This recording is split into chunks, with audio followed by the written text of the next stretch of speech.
Hiranand Savlani, the CFO of the company, now joins in. They had a decent set as far as the fourth quarter is concerned. Here, he joins us to explain his business all the more going forward. Mr. Savlani, thanks a lot for joining in. First up, we understand that your growth trigger is the adhesives business. Contributes about 20% to the revenues now. What exactly is the target revenue share going forward, and by when will you achieve it?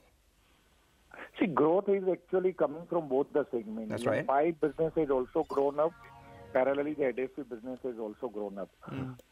If you see the last quarter, the Indian adhesive business has grown by close to about 28%.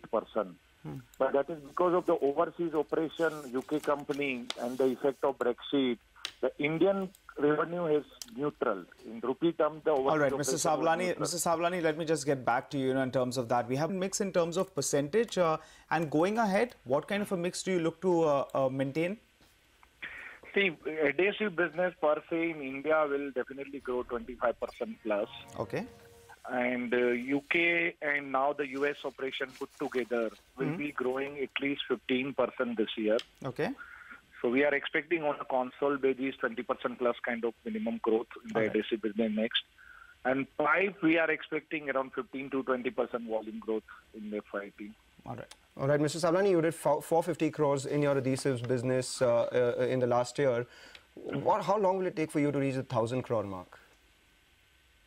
It's difficult to say at this stage, but yes, we are very focused onto that business, and we are very confident that next 3 to 4 years we can double this business. Next 3 to 4 years. And what kind of margins can we expect? Because you did about 12% in the fourth quarter, and your competitors, Pidilite, for instance, that one enjoys 18%. Any margins, improvement of margin? Any scope for that? Yeah, we can definitely improve the margin. And last year, margin was affected mainly because of the overseas operation. Because overseas operation has given just 5.5% EBITDA margin. All right. But if you see the India operation, they have given the 16% EBITDA margin. All right.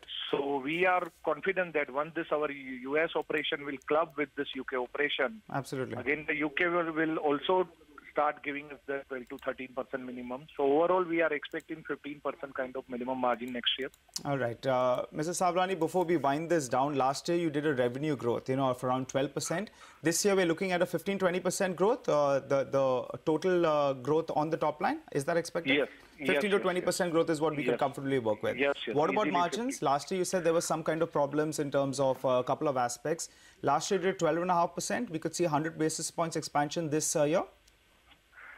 This year, yes, because if you see the last 2 years, we have grown close to about 15% EBITDA margin. So yes, definitely this year company as a whole, we are expecting 15% plus EBITDA margin. Fantastic.